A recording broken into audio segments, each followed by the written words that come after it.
কিছু মানুষ পরিশ্রম করে যাবেন অক্লান্তভাবে, আর কিছু মানুষ কেবল বসে বসে তার সোশ্যাল মিডিয়াতে বিপ্লব করবেন। কিছু মানুষ অক্লান্ত পরিশ্রম করবেন, কাঁথি থেকে কোচবিহার দৌড়ে বেড়াবেন, কিংবা বালুরঘাট থেকে কলকাতা অব্দি ছুটে বেড়াবেন। আর কিছু মানুষ বসে বসে খালি ভার্চুয়ালি সংগঠন তৈরি করবেন। এ ধরনের মানসিকতা যাদের, তারা তো কখনো সংগঠক হতে পারেন না। দেখুন, আমি রাজনৈতিক দলের রাজ্যের পদাধিকারী হব, অথচ আমার পাড়ার লোক আমাকে চেনে না। অথচ আমার পাড়ার ন্যূনতম ক্লাবের কালচারাল সেক্রেটারি হওয়ার যোগ্যতা নেই, এরকম অনেক মানুষও তো ছিল।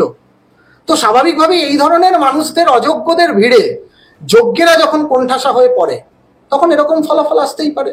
পশ্চিমবঙ্গের বঙ্গ বিজেপির এখন ভাবা উচিত যে দায়িত্বহীন ক্ষমতা কাদের হাতে ছিল, আর ক্ষমতাহীন দায়িত্ব, অর্থাৎ যাদের কাছে ক্ষমতা নেই অথচ তারা প্রচন্ড পরিমাণে সংগঠনের প্রতি দায়িত্ববান, দায়িত্বশীল, অক্লান্ত পরিশ্রম করে চলেছেন, তারা কারা। যিনি সারা পশ্চিমবঙ্গ দৌড়ে বেড়ালেন, সারা পশ্চিমবঙ্গের মাটিতে বিজেপির জন্য এক এবং অদ্বিতীয়ভাবে দুর্নীতির বিরুদ্ধে গর্জন করলেন প্রমাণ হাতে নিয়ে, তার বিরুদ্ধে যারা বলে তারা কোথাও না কোথাও হয়তো বিজেপিরই বিরোধিতা করে। 2021-এর পোস্টপোল ভায়োলেন্স যারা ভুলে যাচ্ছেন, সেই 2021-এর পোস্টপোল ভায়োলেন্সের পর কিন্তু বড় বড় রাজ্যের নেতারা যারা আজকে বড় বড় কথা বলছেন, মিডিয়ার সামনে এসে ভাষণ দিচ্ছেন, ওই একজন শুভেন্দু অধিকারী কিন্তু শাসক দলের চোখে চোখ রেখে লড়াই করেছিল, এবং ওই একজন শুভেন্দু অধিকারী কিন্তু শাসক দলের বিরুদ্ধে তাদের সব রকম প্রশাসনিক সানানি, হুঁশিয়ারি, তাদের সব রকম রক্তচক্ষুকে অগ্রাহ্য করে মাঠে নেমেছিল। শুভেন্দু অধিকারী তো একজন মানুষ। শুভেন্দু অধিকারী একজন সাধারণ মানুষ। একজন সাধারণ মানুষের মনের মধ্যে অভিমান, ক্ষোভ, দুঃখ, বেদনা সবই থাকতে পারে। তো শুভেন্দুবাবু অভিমানী কি অভিমানী নন, সেই ভবিষ্যৎবাণী করার মতো পরিস্থিতিতে আমি নেই। শুভেন্দুবাবুকে আমি খুব ব্যক্তিগতভাবে দীর্ঘদিন ধরে চিনি, খুব কাছ থেকে তাকে আমি দেখেছি। তার মতো লড়াকু, সংগ্রামী, অদমনীয়, দুর্দমনীয় মানসিকতা সম্পন্ন, দৃঢ়চেতা, বলিষ্ঠ মানুষ পশ্চিমবঙ্গ রাজ্যের রাজনীতির ক্ষেত্রে খুব কম মানুষ আছে। পশ্চিমবঙ্গ রাজ্য রাজনীতিতে বুথভিত্তিক কর্মীদের কথা যিনি নিজের মনের মণিকোঠায় স্থান দেন, তিনি শুভেন্দু অধিকারী। শুভেন্দুবাবু যে কথাগুলো বলেছেন সেগুলো সর্বৈব সত্য কথা বলেছেন। এখন অভিমান থেকে বলেছেন কি, ক্ষোভ থেকে বলেছেন কি, দুঃখ থেকে বলেছেন, সেটা শুভেন্দুবাবুই তার ক্ল্যারিফাই করতে পারেন। কিন্তু আমার যতদূর মনে হয়েছে উনি যেটা বলেছেন সত্যি কথা বলেছেন। কারণ দেখুন, ভারতীয় জনতা পার্টির যে কোনো রাজনৈতিক দলের মূল ভিত্তি হচ্ছে সংগঠন। রাজনৈতিক দলের মূল মেরুদণ্ড হচ্ছে সংগঠন। পশ্চিমবঙ্গ ভারতীয় জনতা পার্টির প্রদেশে সাংগঠনিক ভুল, সাংগঠনিক ত্রুটি তো অসংখ্য ছিলই, তা না হলে আজকে এই পরিস্থিতি হতো না। একা শুভেন্দুবাবুর ঘাড়ে দায় দিয়ে তো বাকি যারা দায়িত্বে ছিলেন তারা তো নিজেদের হাত ধুয়ে ফেলতে পারেন না, এটা তো অনৈতিক। দ্বিতীয়ত, শুভেন্দুবাবু সংগঠন দেখেননি, উনি রাজ্যের বিরোধী দলনেতা, উনি প্রশাসনিক বিভাগ দেখতেন এবং রাজ্য সরকারের বিরুদ্ধে মাঠে নেমে চোখে চোখ রেখে বিধানসভা এবং বিধানসভার বাইরে সবচেয়ে বেশি প্রতিবাদ এবং সবচেয়ে বেশি জন আন্দোলন গড়ে তুলেছিলেন যিনি, তার নাম শুভেন্দু অধিকারী। একের পর একদিন অক্লান্ত পরিশ্রম, দিনের পর দিন গাড়িতে করে পশ্চিমবঙ্গের এমাথা ওমাথা, সকালবেলায় মেদিনীপুর, বিকেলবেলায় কলকাতা, সন্ধ্যেবেলায় হয়তো দেখা যাচ্ছে বর্ধমান, তো এইভাবে অক্লান্ত পরিশ্রম করেছেন। তো স্বাভাবিকভাবেই অক্লান্ত পরিশ্রমী একজন মানুষের মধ্যে অভিমান আসাটা খুব স্বাভাবিক, এটা একজন মানুষের মনুষ্যচিত ধর্ম। তাহলে একদম স্বীকার করছেন এই সংগঠনে খামতি ছিল? এতে অস্বীকার করার কোনো জায়গা নেই। আমি তো আপনাকে আগেই বলেছি যে কোনো রাজনৈতিক দলে সংগঠন হচ্ছে তার মেরুদণ্ড। সংগঠনের দায়িত্বে যারা বসেছিলেন তাদের কতটা জনভিত্তি ছিল সেটা একটা আলোচনার বিষয় আছে। দেখুন, আমি রাজনৈতিক দলের রাজ্যের পদাধিকারী হব, অথচ আমার পাড়ার লোক আমাকে চেনে না। অথচ আমার পাড়ার ন্যূনতম ক্লাবের কালচারাল সেক্রেটারি হওয়ার যোগ্যতা নেই, এরকম অনেক মানুষও তো ছিল। তো স্বাভাবিকভাবেই এই ধরনের মানুষদের, অযোগ্যদের ভিড়ে যোগ্যেরা যখন কোণঠাসা হয়ে পড়ে, তখন এরকম ফলাফল আসতেই পারে। এর মধ্যে তো কোনো অন্যায় বা এর মধ্যে তো কোনো অস্বাভাবিকতা আমি দেখছি না। আর একটা কথা কি, অত্যাধিক আত্মবিশ্বাস আর অত্যাধিক দম্ভ, অর্থাৎ কিছু মানুষ পরিশ্রম করে যাবেন অক্লান্তভাবে, আর কিছু মানুষ কেবল বসে বসে তার সোশ্যাল মিডিয়াতে বিপ্লব করবেন। কিছু মানুষ অক্লান্ত পরিশ্রম করবেন, কাঁথি থেকে কোচবিহার দৌড়ে বেড়াবেন, কিংবা বালুরঘাট থেকে কলকাতা অব্দি ছুটে বেড়াবেন, আর কিছু মানুষ বসে বসে খালি ভার্চুয়ালি সংগঠন তৈরি করবেন। এ ধরনের মানসিকতা যাদের, তারা তো কখনো সংগঠক হতে পারেন না। তো সেই সমস্ত আমরা যখন ইতিহাস পড়েছিলাম ছোটবেলায়, আমাদের একটা ঐতিহাসিক ঘটনার কথা আমার মনে পড়ে যাচ্ছে, যে বাংলায় যখন নবাবী আমল শেষ হচ্ছে, অর্থাৎ ইস্ট ইন্ডিয়া কোম্পানির হাতে যখন ক্ষমতা গেল, অর্থাৎ বাংলার নবাব যখন সিরাজউদ্দৌলাকে বিনাশ করে যখন ইস্ট ইন্ডিয়া কোম্পানির মদতে যখন মির্জাফর বাংলার নবাব হলেন, তারপরে মির্জাফরও সরে গেলেন, মীর কাসিম হলেন, তারপরে আবার মির্জাফর হলেন। তো এর পরবর্তী সময়ে একটা অদ্ভুত সিচুয়েশন বাংলায় ছিল, মানে বাংলা বিহার উড়িষ্যা অখণ্ড বাংলা, সেটাকে বলা হতো অভিন্ন দেওয়ানি বিধি। তার কি মূল মোটো ছিল জানেন? দায়িত্বহীন ক্ষমতা আর ক্ষমতাহীন দায়িত্ব। পশ্চিমবঙ্গের বঙ্গ বিজেপির এখন ভাবা উচিত যে দায়িত্বহীন ক্ষমতা কাদের হাতে ছিল, আর ক্ষমতাহীন দায়িত্ব, অর্থাৎ যাদের কাছে ক্ষমতা নেই অথচ তারা প্রচন্ড পরিমাণে সংগঠনের প্রতি দায়িত্ববান, দায়িত্বশীল, অক্লান্ত পরিশ্রম করে চলেছেন, তারা কারা। তো এটা চিহ্নিত করলেই দুধ আর জল আলাদা হয়ে যাবে। এ তো ভয়ঙ্কর একদম অভিযোগ করছেন অন ক্যামেরা। হ্যাঁ, খুব পরিষ্কার কথা। দেখুন, অন ক্যামেরা আমার অভিযোগ করার কি আছে? রাজ্যের প্রাক্তন সভাপতি দিলীপ ঘোষ, তিনি নিজেই তো এই অভিযোগের সূত্রপাত করেছেন। এছাড়া একাধিক নেতৃত্ব তারা অন ক্যামেরা এই কথা বলেছেন। রাজ্যের বিরোধী দলনেতা তার মন্তব্য জানিয়েছেন। রানাঘাটের সাংসদ জগন্নাথ সরকার বলেছেন।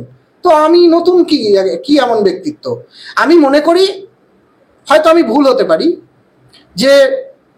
যে রাজনীতি মানুষের জন্য করা বা মানুষকে নিয়ে করা, সেই রাজনীতিকে মানুষের কাছে যেন ভুল প্রমাণিত না হতে হয়, বা মানুষকে আশা দেখিয়ে, মানুষের বিশ্বাস অর্জন করে মানুষের সেই বিশ্বাসের যেন বিরোধিতা বা বিশ্বাসঘাতকতা না হয়। মানুষ ভারতীয় জনতা পার্টির ওপরে বিশ্বাস করে, এবং এখনো এই মুহূর্তেও আমি আপনাকে অন ক্যামেরা বলছি, পশ্চিমবঙ্গের বাঙালি হিন্দুরা ভারতীয় জনতা পার্টিকেই তাদের এক এবং অদ্বিতীয় গ্রহণীয় রাজনৈতিক দল হিসেবে নিজেদের মনের মণিকোঠায় স্থান দিয়েছে। কিন্তু মানুষ তো বিজেপিকে চাইছেন, কিন্তু বিজেপির অন্দরে বসে থাকা ক্ষমতাহীন দায়িত্ব আর দায়িত্বহীন ক্ষমতার যারা ভোগ করছেন, তারা কি চাইছেন? খুব সম্ভবত আমি তো এমন অনেকের কথা জানি যারা শাসক দলের সঙ্গে প্রত্যক্ষ বা পরোক্ষভাবে সম্পর্কিত। কি বলবো এদের সম্পর্কে? আপনার কথা সূত্র ধরেই আমার পরবর্তী প্রশ্ন এটা করব। রাজ্যের বিরোধী দলনেতা শুভেন্দু অধিকারী বলছেন যে ভালো হলে নিজেদের কৃতিত্ব, খারাপ হলে দায় শুভেন্দু অধিকারী। একদম তাই, একদম তাই। একটা মানুষ 70 দিনে 75 দিনে 175-এর কাছাকাছি সভা করলো। একটা মানুষ কাঠি এবং তমলুকের মতো জায়গাতে, তমলুকে অভিজিৎ গঙ্গোপাধ্যায়ের মতো একজন এক্স বিচারপতি, যিনি যুগান্তকারী বিচার প্রদান করেছেন তার বিচারক থাকাকালে, তাকে তমলুকের মতো একটা টাফ সিট থেকে জয়ী করলেন, যিনি সারা পশ্চিমবঙ্গ দৌড়ে বেড়ালেন, সারা পশ্চিমবঙ্গের মাটিতে বিজেপির জন্য এক এবং অদ্বিতীয়ভাবে দুর্নীতির বিরুদ্ধে গর্জন করলেন প্রমাণ হাতে নিয়ে। তার বিরুদ্ধে যারা বলে, তারা কোথাও না কোথাও হয়তো বিজেপিরই বিরোধিতা করে। তাহলে যারা রাজ্যের বিরোধী দলনেতা, একটা সাংবিধানিক পদ যেটা ইকুইভ্যালেন্ট টু ক্যাবিনেট মিনিস্টার, তো একজন ক্যাবিনেট মিনিস্টারের সমতুল্য পদ রাজ্যের বিরোধী দলনেতা তো শুভেন্দুবাবুকে ভারতীয় জনতা পার্টি করেছে। তো ভারতীয় জনতা পার্টির নির্বাচিত বিরোধী দলনেতার বিরুদ্ধে যারা কথা বলেন, তারা তো বিজেপিরই বিরোধিতা করেন। এটার মধ্যে তো অসুবিধার কিছু নেই, কিন্তু সেটা তো বুঝতে হবে, সেটা সর্বস্তরের মানুষকে জানতে হবে। অনেকে করছে এ ধরনের বিভ্রান্তি। আশা করি তাদের শুভবুদ্ধির উদয় হবে এবং তারা বুঝতে পারবেন কোনটা সঠিক কোনটা বেঠিক। বিজেপির এই যে মহারাজ রাজ্য জুড়ে যে বিপর্যয়, মানে তার জন্য কি কোথাও গিয়ে শুভেন্দু অধিকারী কোথাও গিয়ে দায়ী বলে আপনার মনে হয়? কি করে দায়ী হবেন? দেখুন, শুভেন্দু অধিকারীর লড়াইটা তো মানে অপ্রতিরোধ্য লড়াই। শুভেন্দু অধিকারীর কাছে কি ছিল না আমাকে বলুন না। শুভেন্দু অধিকারী 5টা দপ্তর সামলাতেন। শুভেন্দু অধিকারী একাধিক, হলদিয়া ডেভেলপমেন্ট অথরিটি থেকে শুরু করে, দীঘা উন্নয়ন পর্ষদ থেকে শুরু করে, অধিকারীরা বিভিন্ন পদাধিকারী ছিলেন, বিভিন্ন দায়িত্বে ছিলেন।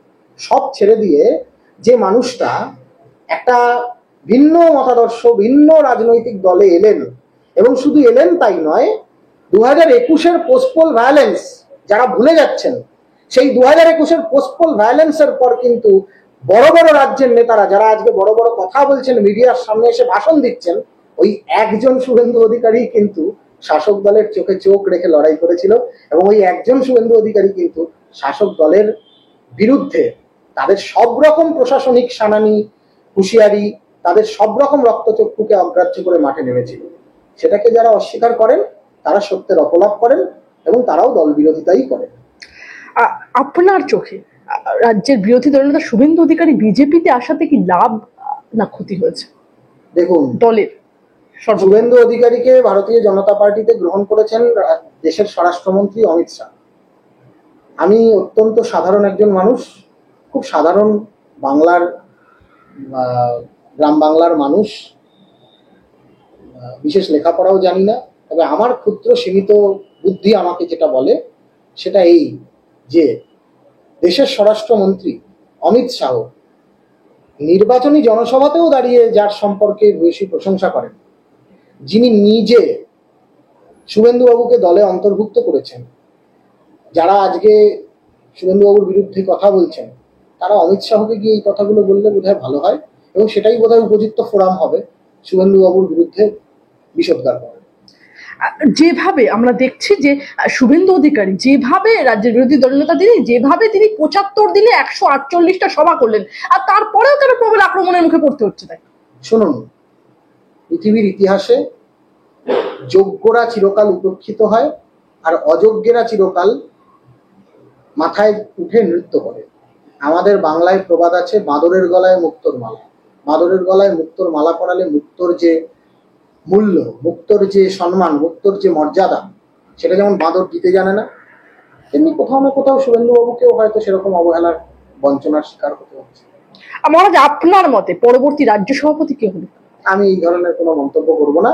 যিনি হবেন আশা করব তিনি এই যে পরিস্থিতি, বর্তমান যে পরিস্থিতি, সেই বর্তমান পরিস্থিতিকে তিনি ওভারকাম করতে পারবেন, এবং যোগ্য ব্যক্তিদের মূল্যায়ন করতে পারবেন, যারা যোগ্য লোক, যোগ্য মানুষ, তাদেরকে যোগ্য জায়গা দিতে পারবেন, এবং যিনি প্রবীণ নবীনের দ্বন্দ্ব কাটিয়ে ভারতীয় জনতা পার্টিকে পশ্চিমবঙ্গের বাঙালি হিন্দুদের কাছে এক এবং অদ্বিতীয় গ্রহণীয় রাজনৈতিক দল বলে তৈরি করার জন্য বিশ্বাসযোগ্য জায়গা তৈরি করতে পারবেন, এরকম কোনো মানুষকেই, যিনি সংগঠন বোঝেন, গ্রাসরুট লেভেলের মানুষের সেন্টিমেন্ট, ইমোশনস বোঝেন, সেরকম মানুষকেই দায়িত্ব দেওয়া হচ্ছে। দিলীপ ঘোষের মৌনতা কি নতুন কোনো রাজনৈতিক সমীকরণের ইঙ্গিত? এবং দিলীপ ঘোষ সংঘের বর্ষিয়ান প্রচারক, রাজ্য বিজেপির দুবারের সফলতম সভাপতি, তিনি অত্যন্ত বিচক্ষণ মানুষ, প্রাজ্ঞ মানুষ। তিনি মৌন আছেন, তিনি বলতে পারবেন কেন মৌন আছেন। তবে আমরা মনে করি দিলীপ ঘোষের মতো একজন বর্ষিয়ান নেতৃত্বের জায়গা শুধু পশ্চিমবাংলা হতে পারে। দিলীপ ঘোষকে সর্বভারতীয় ক্ষেত্রে, দিলীপ ঘোষের মতো একজন মানুষকে সর্বভারতীয় ক্ষেত্রের সংগঠন বিস্তারের কাজে ওনাকে যদি লাগানো হয়, এবং বিশেষ করে যে যে রাজ্যগুলিতে বিজেপির ফল খারাপ হয়েছে, বিজেপির তো শুধু পশ্চিমবঙ্গে ফল খারাপ হয়নি, বিভিন্ন রাজ্যে হয়েছে, যেমন দেখুন উত্তরপ্রদেশে হয়েছে, তামিলনাড়ুতে হয়েছে, কর্ণাটকে হয়েছে, মধ্যপ্রদেশে অনেকটা ভালো আসন পেয়েছে। যেখানে যেখানে সংগঠন দুর্বল, সেখানে সেখানে মাননীয় দিলীপ দার নেতৃত্বে সংগঠনকে বিস্তারের কাজে দিলীপ দাকে অবশ্যই, তার যে দীর্ঘদিনের যে সংঘের যে বিচারধারার যে প্রভাব, এবং তার যে মানুষের সঙ্গে মিশতে পারার যে কৌশল, এবং তিনি যে সব ভাষায় স্বচ্ছন্দ, এটাকে সংগঠনের ভেবে দেখা উচিত এবং কাজে লাগানো উচিত। সর্বভারতীয় ক্ষেত্রে দিলীপ দার মূল্যায়ন হওয়া ভীষণ প্রয়োজন। আপনার এই মন্তব্যের মধ্যে দিয়ে কোথাও গিয়ে কি সংগঠনের দিলীপ ঘোষকে রাজনৈতিক পরিধির ক্ষেত্রে শুধুমাত্র পশ্চিমবঙ্গের আঙিনায় বেঁধে না রাখার দিকটি তুলে ধরলেন? না না, দেখুন, একদম খুব পরিষ্কার কথা। একজন মানুষ যিনি দুবারের সফলতম রাজ্য সভাপতি পশ্চিমবঙ্গ প্রদেশ, যিনি কেন্দ্রীয় সহসভাপতি ছিলেন দীর্ঘদিন, তার মতো একজন বরিষ্ঠ প্রাজ্ঞ কার্যকর্তা, তার যে ক্ষেত্র, তার তো প্রমোশন হওয়া উচিত, ডিমোশন কেন হবে? তো কেন্দ্রীয় সহসভাপতি হিসেবে আমরা যে দিলীপ দাকে দেখেছিলাম, আমরা তাকে আবার ওই আসনেই দেখতে চাই, এবং আমরা চাই যে উনি সর্বভারতীয় স্তরে যেভাবে উনি বর্ধমান দুর্গাপুরে বিগত কয়েকদিন যেভাবে অক্লান্ত পরিশ্রম করেছেন, পশ্চিমবঙ্গের বিভিন্ন প্রান্তে যেভাবে বিরোধীদের চোখে চোখ রেখে তৃণমূলকে আক্রমণ করেছেন, কটাক্ষ করেছেন একাধিকবার, এবং একদম অবিসংবাদিত লোক, সেই রকম ভাবে সর্বভারতীয় ক্ষেত্রে দিলীপদার মূল্যায়ন হওয়া ভীষণ প্রয়োজন। মহারাজ, 21-এর পরে 24 রাজ্যে বঙ্গ বিজেপির জোর ধাক্কা। রাজ্যে কোন পথে বিজেপি? না, আমরা আশাবাদী। দেখুন, এই লড়াইটা তো বিজেপি তৃণমূলের লড়াই না, এই লড়াইটা হচ্ছে রাষ্ট্রবাদের সঙ্গে রাষ্ট্রবিরোধীদের লড়াই। যারা, আপনি গতকালকেও যদি দেখেন, গতকালকে রঘুনাথগঞ্জে, মুর্শিদাবাদের রঘুনাথগঞ্জে একটি হাই স্কুলে একটি মেয়ে ইসকনের অনুসারী, আন্তর্জাতিক কৃষ্ণ ভবনামৃত সংঘ ইসকন, তার অনুসারী, সে গলায় কণ্ঠি মালা পরে, কপালে তিলক কেটে, তার যে আচার, ধর্মীয় আচার, যেটা সে পালন করে, যেমন আমি হলুদ পোশাক পরি, আমার কপালে সিঁদুরের তিলক ধারণ করি, আমি একজন শাক্ত তন্ত্রসাধক, আমার যা পরিচিতি হওয়া উচিত, গলায় রুদ্রাক্ষের মালা থাকে বা ইত্যাদি ইত্যাদি, তো সেই আচার পালন করে সে স্কুলে গিয়েছে। বেশ কয়েকদিন ধরে ওই স্কুলেরই একজন শিক্ষিকা বারবার তাকে হ্যারাস করছে। আমার বক্তব্য হচ্ছে, আজকে এটা একটা সামান্য ঘটনা হয়তো সংবাদ মাধ্যমের কাছে, কিন্তু আজকে পশ্চিমবঙ্গ কোন দিকে এগোচ্ছে, কোন অন্ধকারের দিকে? আজকে বাঙালি হিন্দুর যে হিন্দু হওয়ার যে আইডেন্টিটি, সেটাই তো আইডেন্টিটি ক্রাইসিস। তো বাঙালি হিন্দুকে ভেবে দেখতে হবে, বাঙালি হিন্দুর লড়াইয়ের জন্য একমাত্র ডক্টর শ্যামাপ্রসাদ মুখার্জির পথকেই আমাদের পথ হিসেবে বেছে নিতে হবে। আমার শেষ প্রশ্ন মহারাজ আপনাকে, অভিষেক বন্দ্যোপাধ্যায়, আমরা দেখলাম নির্বাচনী যে লড়াই ছিল, তিনি ডায়মন্ড হারবার থেকে প্রতিদ্বন্দ্বিতা করেছিলেন, সেখান থেকে 7 লক্ষ ভোটে জিতে এখন সাময়িক বিরতিতে চলে যাচ্ছেন তিনি, কেন বলে মনে হয়?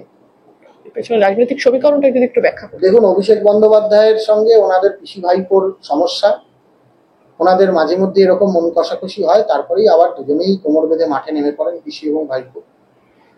ওনাদের মধ্যে ভুল বোঝাবুঝি হয়েছে, মান অভিমান হয়েছে, ওনাদের পারিবারিক সমস্যা পরিবারের মধ্যে মিটিয়ে নেবেন আশা করা যায়। কি বলবো এই বিষয়ে? অভিষেক বন্দ্যোপাধ্যায় পশ্চিমবঙ্গের রাজনীতিতে 2021-এ যে সময় তৃণমূল কংগ্রেসের একদম ভরাডুবি, সেই সময় অভিষেক বন্দ্যোপাধ্যায় যে অবস্থা থেকে দলটাকে টেক অফ করেছিলেন, তাতে একটা ভালো জায়গায় তৃণমূল কংগ্রেস পৌঁছেছিল। এত দুর্নীতি, এত সব কাতারে কাতারে বিধায়ক নেতারা তৃণমূল ছেড়ে আসার পরে একটা জায়গায় তিনি নিয়ে গিয়েছিলেন। 24-এ তিনি তার ম্যাজিক করে দেখালেন, সেটা যেভাবেই হোক না কেন, everything is fair in love and war কথাতেই আছে। তো অভিষেক বন্দ্যোপাধ্যায় তার কাজ করছেন। অভিষেক বন্দ্যোপাধ্যায়ের সাথে তার পিসিমণির যে মান অভিমানের পালা, সেটা মিটে যাবে। আমরা খুব তাড়াতাড়ি হয়তো তাদেরকে আবার লড়াইয়ের ময়দানে দেখতে পাবো। আফটার অল সর্বভারতীয় তৃণমূল কংগ্রেসের সাধারণ সম্পাদক বলে কথা, সর্বভারতীয় ক্ষেত্রে তৃণমূল কংগ্রেসের বিস্তারের জন্য নিশ্চয়ই তিনি লাফাবেন। কিন্তু লাফালাফি করছিলেন ইন্ডি জোটের ওই অখিলেশ যাদব, শিবসেনার উদ্ধব ঠাকরে, তার ছেলে কে নিয়ে বা তেজস্বীকে নিয়ে দৌড়াদৌড়ি করেছেন। তো উনি সর্বভারতীয় ক্ষেত্রে কি করছেন, অন্তরালে আছেন না কোনো নতুন কিছুর অবতারণা করছেন, সেটা উনি বলতে পারবেন।